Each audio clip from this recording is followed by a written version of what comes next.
I didn't sleep that night. Between the pain meds and the rage boiling in my chest, my mind spiraled.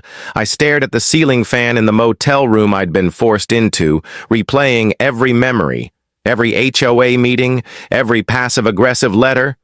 From Karen, every time she smiled that tight, smug smile when someone got fined. And one thing kept gnawing at me. She planned this. She waited until I was at my weakest, literally on a ventilator, and pounced. No conscience, no hesitation. Next morning, I went to the county clerk's office to see the paperwork myself. The clerk, a middle-aged woman with tired eyes and a faint southern accent, pulled the deed and flipped it toward me without looking up. Yep. Signed, notarized, and processed. Karen Dorsey filed it herself. You're not the first one. Surprised, honey? Not the first? I leaned forward. What do you mean by that? She froze for half a second. That half second told me everything I needed. Nothing official, she said, lowering her voice. But if you ask around, there's a couple folks who say similar things. Old folks, sick folks, people who suddenly moved away under weird circumstances. She scribbled a name on a post-it and slid it across the counter. Doris Ellison, Lot 43. Used to live down the hill from you. Her story's strange.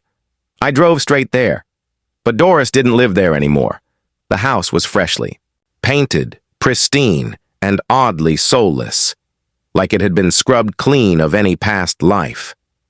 The new tenant, a man in his 30s with earbuds in, said he bought it from a flipper a year ago. Lady before me died or something, he said, shrugging. Old age or Alzheimer's. All I know is I got a deal. Died?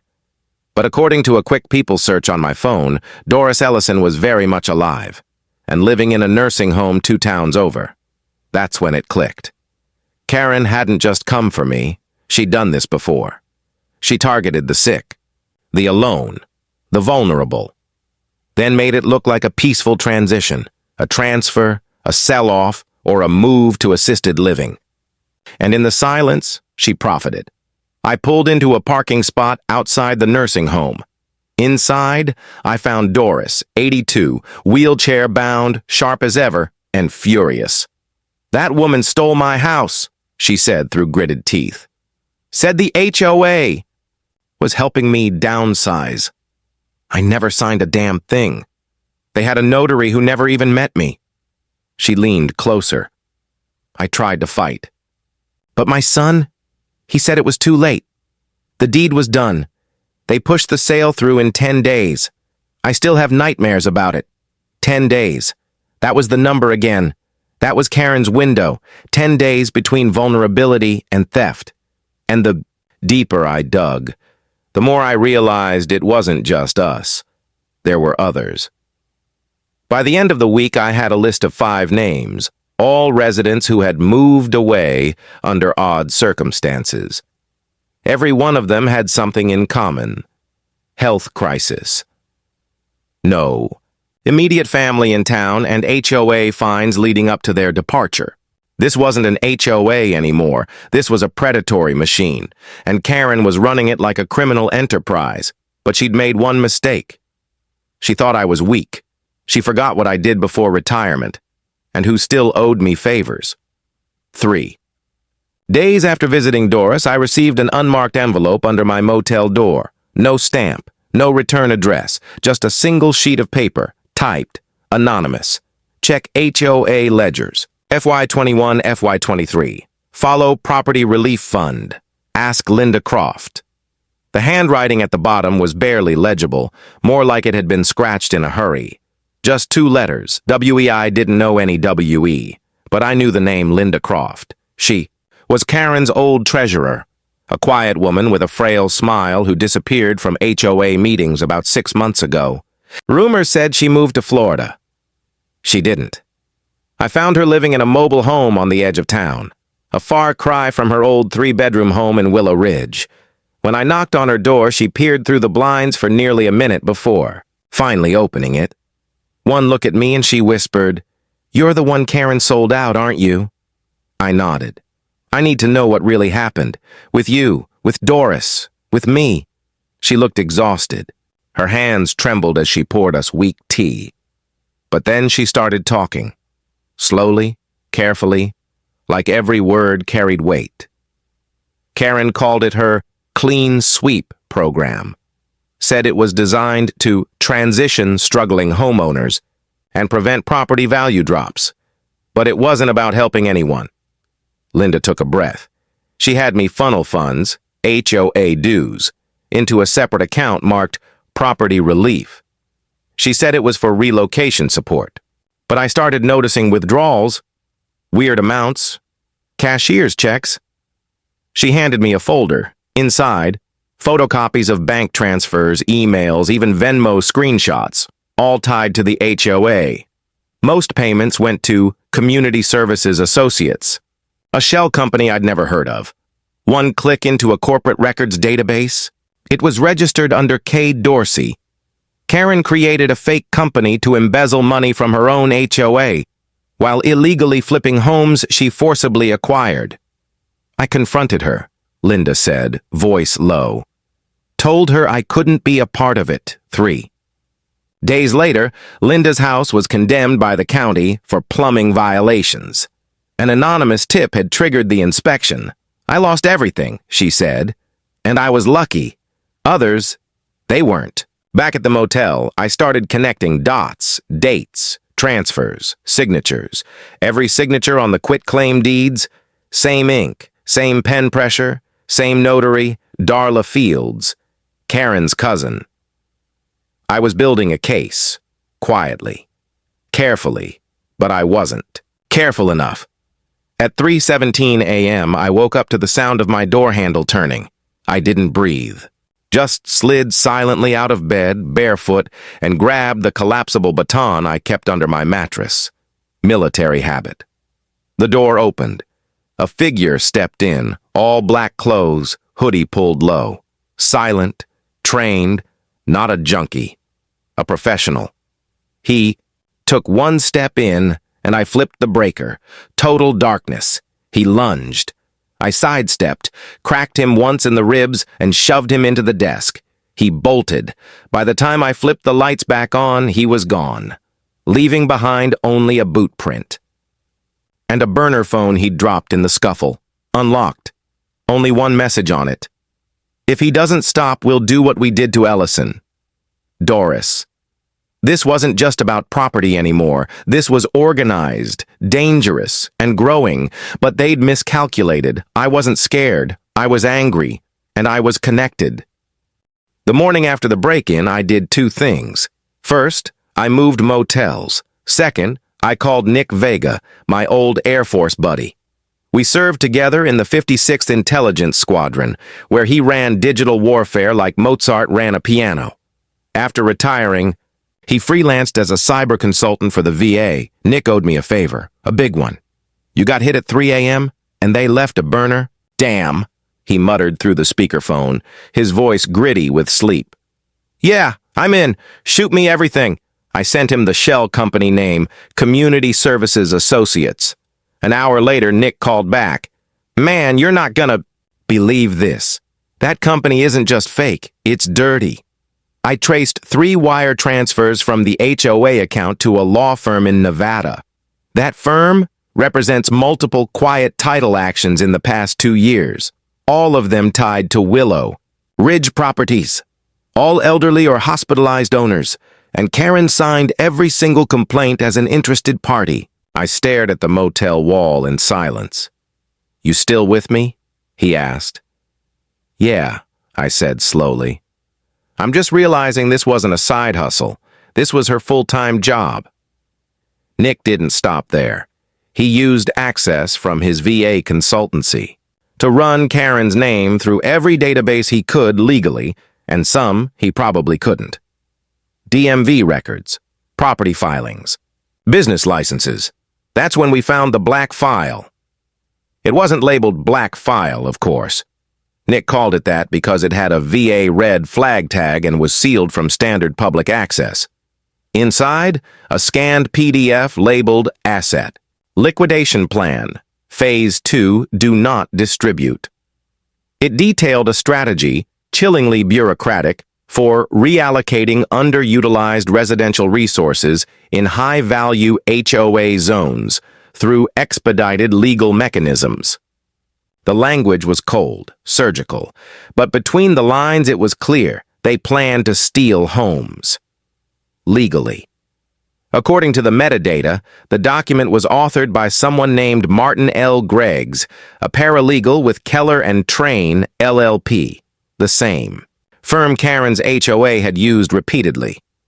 Greggs was listed as a compliance strategist, but the file showed something darker, a rotating list of target homes, status markers like low mobility, no immediate kin, and high. Compliance risk, and next to my name, Asset 027. Delay, surgical status unknown, recommend hold. They knew about my surgery, they tracked my health, they timed my home theft to match my hospital stay. This wasn't some rogue board president stealing houses out of greed. This was a full-blown operation, funded by HOA dues, protected by legal loopholes, and executed with military-level precision. And I was on their list. I met Nick that night in the back of a diner. He handed me a flash drive. His hands shook slightly. Not from fear, but fury. They're preying on people like us, man. Vets, widows, sick folks. And the law? The law doesn't even see it as criminal. Not unless someone blows it wide open. I nodded, pocketing the drive. Then let's blow it open. But they were already ahead of us. When I returned to my motel room, it was ransacked. The TV smashed. My clothes soaked in bleach. The copy of Doris's statement? Gone. On the mirror, written in red lipstick, "You won't get a second warning." They were done with threats. They wanted war. Good. They just declared it on someone who'd spent 22 years winning them. I never liked the term revenge. What I was after now, this wasn't about payback. It was about justice. And if justice didn't knock politely, then I'd kick the damn door in. That's when I called Harper and Mitch. Harper was a former MP with nerves of ice and a photographic memory. Mitch, combat engineer, demolitions. Surveillance, brilliant, if a little unhinged. Both had done tours with me. Both had reasons to hate HOA bullies. We met in a closed-down warehouse near the airfield. No lights, just the glow of laptops and the dull hum of the server Nick had set up. "Welcome to Operation Iron Nest," I said. "Mission, expose the Willow Ridge HOA and bring Karen Dorsey's little empire crashing down. Hard." Phase 1, infiltration. Karen's fake company, Community Services Associates, listed one legit business front. A small, innocuous notary office she co-owned with her cousin, Darla Fields. Harper posed as a prospective buyer looking to relocate elderly clients into the neighborhood. She scheduled an appointment for a deed notarization. Got her talking, Harper said later that night. Real smug, real confident. I left a recorder on her desk. She bragged about pushing 5 properties last year. Said the key was getting signatures when they're too sick to remember. Her words. We had her, but we needed more. We needed the paper trail, the one she didn't control. Phase 2, breach. Mitch installed a hidden camera and Wi-Fi sniffer inside the HOA's community clubhouse during a public yoga session. Within 48 hours, we intercepted internal emails, all routed through a private domain, a willowridgeexec.net. And there it was, an internal message from Karen, dated 3 months ago. Asset 027 has been delayed due to unexpected surgical survival. Recommend fast-tracking Ellison's niece for signature. They had counted on me dying during my surgery. Karen had already drafted my obituary, metaphorically speaking. But they didn't just fail. They woke me up. Then came the twist. I returned to my truck after grabbing groceries and found a USB drive in the glove box. No note, just the drive, and a chill in my spine. Back at the warehouse, I plugged it into a firewalled system. Inside was a single audio file. I recognized the voice immediately. Karen Dorsey. If Linda or that Ellison woman talks again, we have options.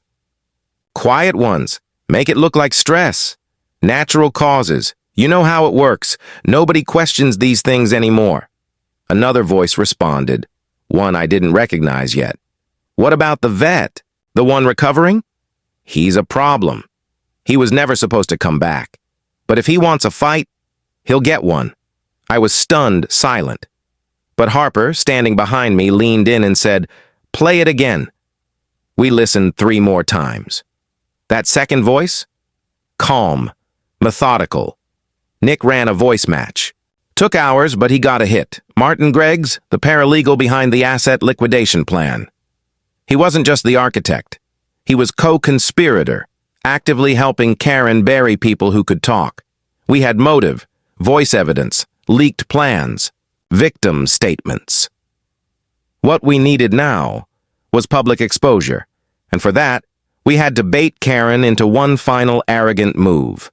Something big, something irrevocable. So we made her an offer she couldn't refuse. Harper laid the groundwork. She posed as Amelia Cross, an estate planner representing a dying client with a no-family, no-heirs house in a nearby county, worth $10,000. The only catch. Her client needed everything moved fast. Within 72 hours, Karen's kind of gold mine. Your name came up in several HOA groups, Harper had said on the phone. Discreet, quick, and legally airtight. Karen couldn't resist. Meanwhile, Mitch created a perfect dummy property. Fake address, fake records, even a fake Google Street View using a doctored image. The title appeared tied to a fictitious Vietnam vet named Eli Barker, who just entered hospice. The stage was set. Karen bit. Absolutely. We can expedite, she replied over email. I'll have my cousin Darla prep the notary. We'll get that signature before, well, you know. Day of the sting. We rented a plain office in a commercial strip mall, neutral ground. Harper met Karen in person for the first time. She wore a gray blazer and thick glasses, channeling the stressed professional act flawlessly. I watched everything via hidden camera in the ceiling vent. Karen strolled in like she owned the world, manicured, overdressed, and already filling out paperwork before anyone asked. Harper slid over the deed transfer. The seller's signature was already there, expertly forged by Mitch, who used to forge commanding officer signatures to get us extra supply runs in Kandahar. Darla notarized the document, humming to herself, then turned to Karen. You're good to go, hon. Another one in the bag. Karen smiled and signed her name right next to the forged one. It was done. Karen Dorsey had just notarized and executed a fraudulent deed transfer, wire fraud, document forgery, criminal conspiracy, felony charges, federal level.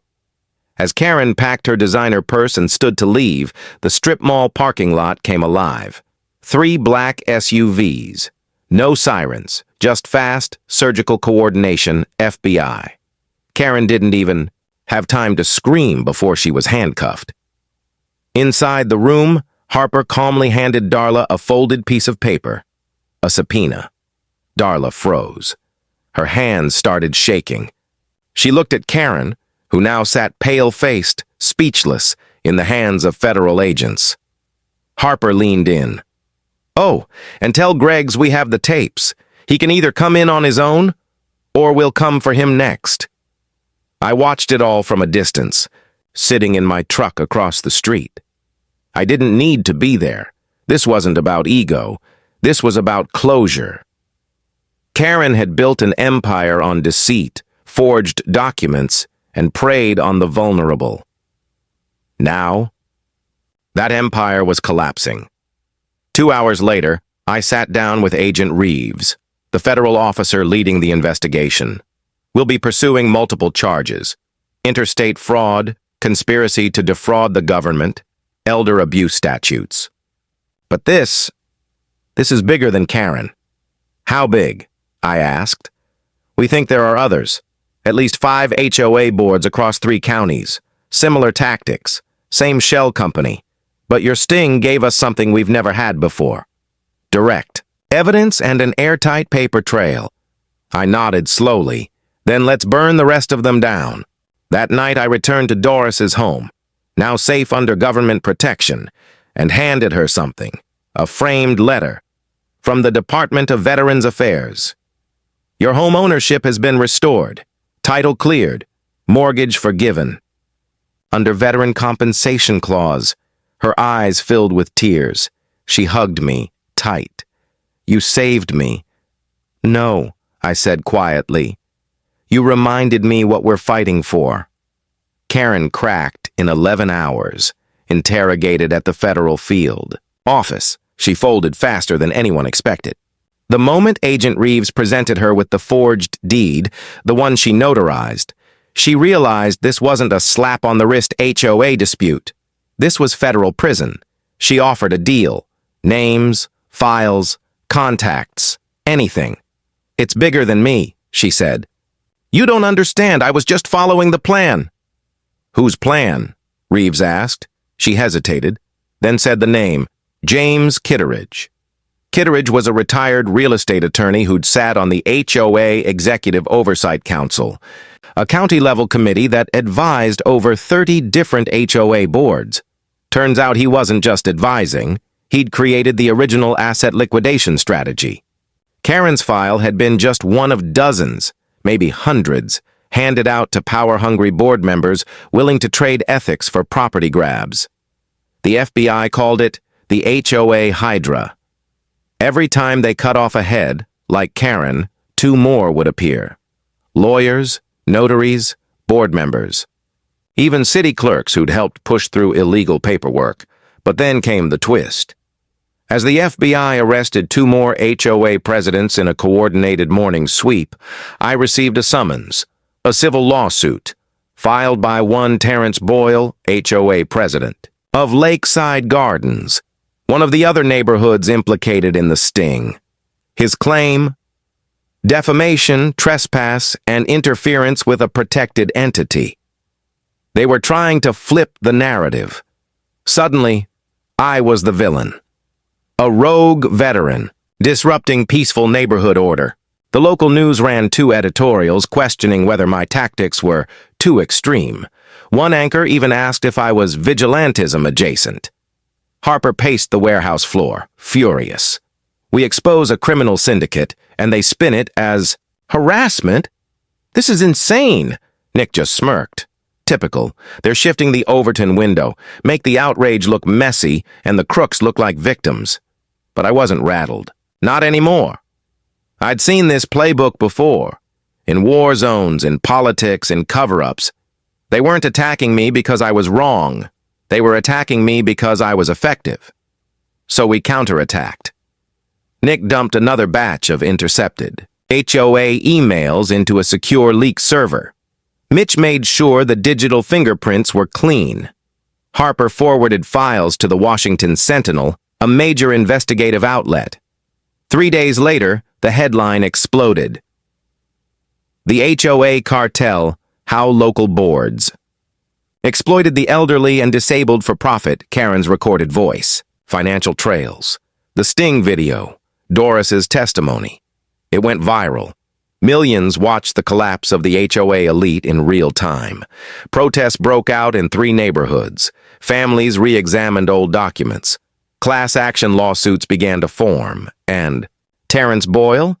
He dropped his lawsuit within 48 hours, but he didn't disappear. Not yet. In the chaos, one of the FBI agents, a younger guy named Langston, slipped me a flash drive.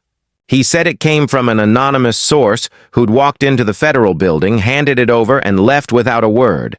The label? Phase 3. Cleanup. Inside, a list of properties already seized. Some flipped, some burned down. One showed a time-stamped image of my house, taken a full week before my surgery, and a note at the bottom. James said he wouldn't survive it anyway. They didn't just hope I'd die, they counted on it. The drive labeled Phase 3, Cleanup, wasn't just data. It was a death list.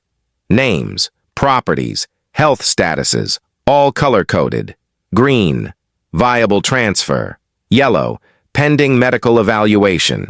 Red, terminal, expedite. I was listed as red. Date stamped 5 days before my cardiac surgery. They hadn't just hoped I wouldn't come back. They'd actively planned for my death and built entire real estate maneuvers around it. We called the list the survivor's ledger, Harper. Cross-referenced the names with public death records. 6 of them were already deceased. 3 had property transfers tied to Karen's fake company, and 1, still alive. Eleanor Voss, 81. A former science teacher who'd suffered a stroke in 2022. Her house had already been sold. She's in a care home now, Harper said, her jaw tight. Barely speaks, no family, but the documents show a notarized consent, dated 4 days after her stroke. Impossible. We visited Eleanor. I'll never forget the way she looked up at me with tired, frightened eyes as we walked into her bland beige room. Her hands shook. Her lips barely formed words. But when I showed her the deed transfer, her expression changed. Pure confusion. A tiny spark of awareness. No, I didn't sign anything. My house? Gone?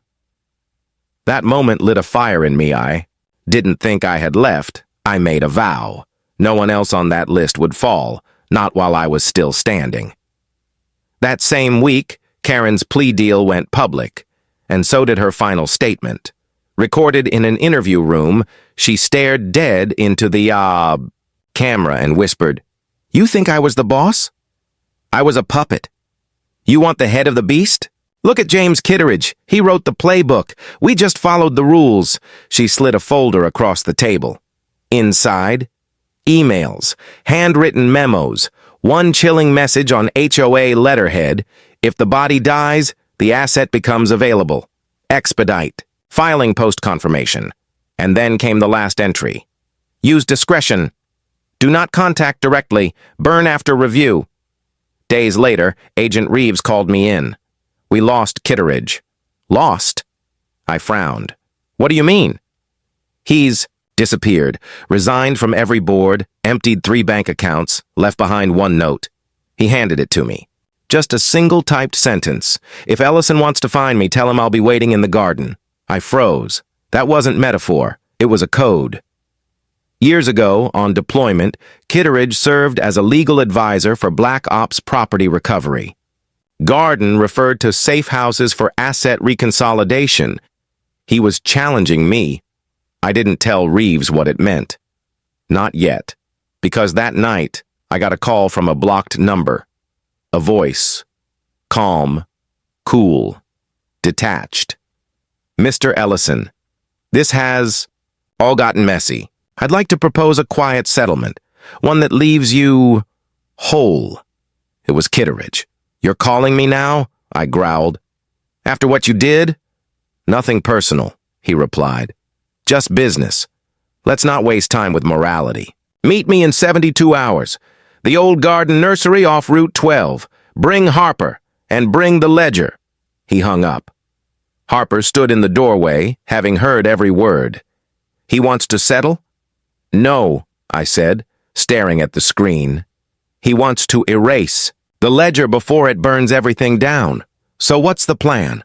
I looked down at Eleanor's name on the list, then back at Karen's signature still frozen on a paused video frame. We don't settle. We finish it. The abandoned nursery off Route 12 was exactly as I remembered it. Rusted fencing, dry mulch piles, shattered glass panes leaning against dead trellises, a perfect place for ghosts to meet. We arrived early. I wore a mic. Harper had a secure backup on her, patched directly to Reeves and his FBI team, who were stationed in vans a quarter-mile away, ready to move. The plan? Record Kitteridge making incriminating offers, stall, then signal the raid. Simple. Until it wasn't. Kitteridge appeared alone, stepping out of a black Lincoln Town car as dusk settled. He looked older, grayer, but still sharp. Wearing a navy trench coat, briefcase in hand, he walked up slowly, eyes scanning me, then Harper. Ellison. You always were a bulldog with a moral compass. Admirable. Also inconvenient. Skip the nostalgia, I said. You called this. Let's talk. He smiled faintly and opened his briefcase. Inside, a contract, unmarked bills, and a hard drive. You walk away, publicly, discredit your own findings. Say it was all a misunderstanding, an overzealous vendetta post-surgery. In return, you get $2.5 million and I erase all HOA records tied to your name. Harper's jaw clenched. I stared at him, letting the silence stretch. And if I don't? His smile disappeared. Then you'll have an unfortunate accident. Again. That was the moment the nursery lights kicked on, high-powered beams from above the trellises, powered by generators Harper had rigged earlier. Our trap had teeth, and behind Kitteridge's car, FBI agents swarmed in, weapons raised. Drop. The case! Kitteridge, hands on your head! But the old snake didn't flinch. He reached into his coat, not for a weapon, but a remote. I wouldn't, Reeves shouted. Too late, Kitteridge said, and pressed it. A low whine erupted from inside his car. Everyone dove. Harper grabbed me, yanked me behind a cinder-block wall, but there was no explosion, just static. Then, a video screen lit up on Harper's tablet. What the hell? She whispered. It was a live stream, from a different location. A luxury. Office in Miami. On screen. A man in a dark suit, face blurred, voice scrambled. Mr. Kitteridge, you failed. This was not the agreement. I did what I could, he hissed back, but the vet wouldn't fold. Then he will be replaced. The screen cut to black. Kitteridge went pale. They're going to erase me. He didn't resist as agents cuffed him. Back at FBI HQ, we learned the truth. Kitteridge was just a mid-tier manager in a far more expansive black market network, a syndicate that had ties to offshore accounts, shell companies, and even private security firms, used to intimidate or eliminate property owners. Karen was small-time. Kitteridge was middle management. The real bosses? Still out there. But the ledger changed things. Dozens of victims were located. Wrongful transfers reversed. A task force was created, the Veteran Property Protection Act was passed. Within months, with Doris's story cited by Congress. And me? I got my home back, and not just the building, the purpose. 6 months later, I stood at the podium of a new nonprofit launch, the Sentinel House Project, protecting vulnerable veterans from property scams. Harper, now co-founder, introduced me. Nick filmed the whole thing. Mitch stood off stage, grinning like a proud brother. I went to war for this country, I said into the mic. And when I came back, I nearly lost everything. Not to bombs, but to boardrooms. That ends now. The crowd roared. After the event, a young man approached me, nervous, holding an envelope. They told me to give you this. Said, you'd know. I opened it. Inside, a photo of a property, a street I didn't recognize, and a note. Round 2 begins where the storm never touched. Garden 17. I looked up. The kid was already gone. Harper appeared beside me. Another game? No, I muttered. Another war. The end